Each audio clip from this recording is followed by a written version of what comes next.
It was 3 years ago, actually. It was a wet day. I remember meeting Karen to hand in a prescription. It was just before the law was changed to allow... It was Alfie Dingley was the centre of it. You'll remember that. You were in Parliament at the time, and we met, and she explained to me all about the situation with Murray, how bad it was, and also my colleague Alex Cole-Hamilton has been working on the issue of the Scottish Parliament as well. So we've been working on this together. And I'll never forget that day, because it seemed such a simple solution that, you know, the medicine is there, you know, make it available. And Mike Penning had done a lot of work. And when Sajid Javid announced that it was going to be legal, I don't know about you, but I remember thinking, well, that's it. Job done. Yeah. But here we are, 3 years later, Sajid Javid is now Health Secretary, and it's not done. Because in the intervening 3 years, there have been arguments about medical testing, about financing, the GMB, about whether or not GPs are qualified to prescribe it. And it's so simple to me. You have children who have very similar conditions to Murray's, but you also have adults who are in pain because of conditions like multiple sclerosis. And the solution is there. It's being used, and it's showing fantastic results. Why is it not available on the NHS? Why are people having to pay ridiculous amounts of money for this? So the government say that it's a decision for doctors whether or not they prescribe cannabis. They changed the law, it's a decision for doctors. So it sounds like, well, maybe if GPs prescribed it, it would all be fine. Well, the problem is they keep talking about doing clinical tests, and this is not a substance which actually is...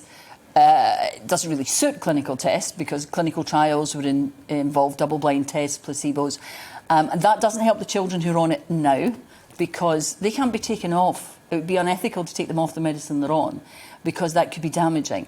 But also medicinal cannabis, very often the dosage has to be altered for individual patients, and that doesn't work with a clinical trial. So what we need is for, you know, we know that it works. There are doctors who prescribe it, and we need it to be able to be prescribed on the NHS. Murray, for example, Murray gets medicinal cannabis every month, but every month his parents have to pay for that, and that's a huge drain on the resources. And what happens is you go to the Scottish Government and you say, can NHS Scotland not pay for this? And they say, oh, well, no, the government and the doctors.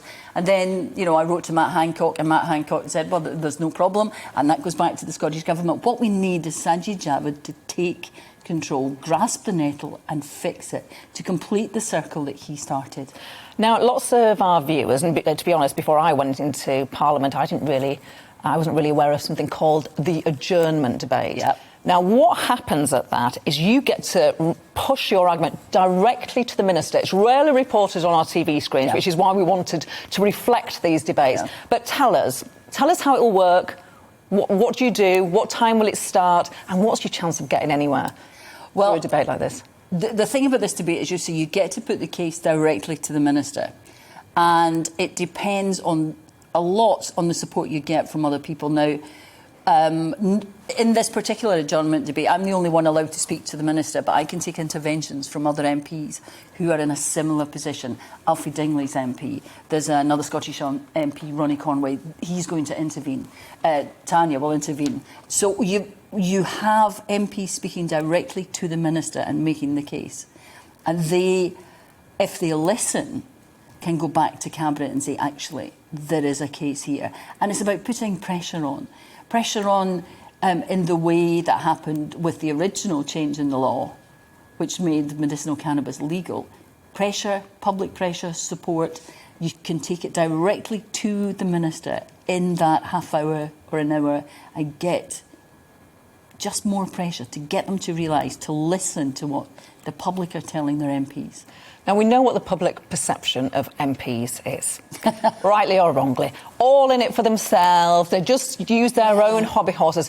But would it be fair to say that if Karen, your constituent, had not come to you and raised this issue, that you wouldn't have run with it? It wasn't sort of a pet project of yours before. It was a constituent that raised it with you, and then you decided to take up the campaign. Oh, yeah, Karen came to me. It wasn't something that, like most people, I wasn't hugely aware of. Yeah. I knew there was an issue out there, and from my time as a journalist, I knew about the argument about medicinal cannabis and MS and all of that. But I wouldn't have known that it was available but parents were having to pay for it. And it was only through Karen coming to me and raising it, and other MPs, parents raising it with them, that first of all, they managed to get the law changed to make it legal. And now we hope to get the government to change things so that they recognise that the NHS should be supporting families. Isn't it ridiculous? You know, the change in Murray from the wee boy that I first met and that Karen and I talked about to the wee boy that she brought to my office and we sat and talked about dinosaurs is phenomenal. Okay. And to think that that help is there, but they're having to pay for it. Christine Jardine, thank you very much. I think people will think, do you know what? Maybe it is worth going to see my MP now. Oh, always. And it is, and you've done, Always. and you've advertised why that's the case. So good luck in your adjournment debate tonight. Thank you. And thank you for coming to talk to us. No problem. Today.